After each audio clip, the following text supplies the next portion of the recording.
کیا ہے بنیادی شرطیں ہر عبادت میں؟ پہلی چیز اسلام، وہ شخص کا مسلمان ہونا۔ دوسری چیز اللہ کے لیے ہونا، اخلاص۔ اور تیسری چیز نبی صلی اللہ علیہ وسلم کی سنت کے مطابق ہونا۔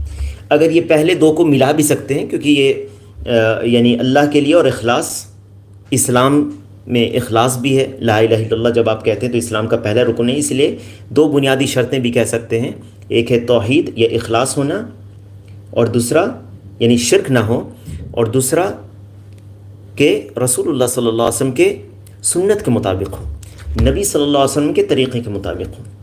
نبی صلی اللہ علیہ وسلم نے کیسے حج کیا، جس طرح سے صلاح کے تعلق سے آپ صلی اللہ علیہ وسلم نے فرمایا صلو کما رأیتمونی اصلی، صلاح ایسے ادا کرو جیسے مجھے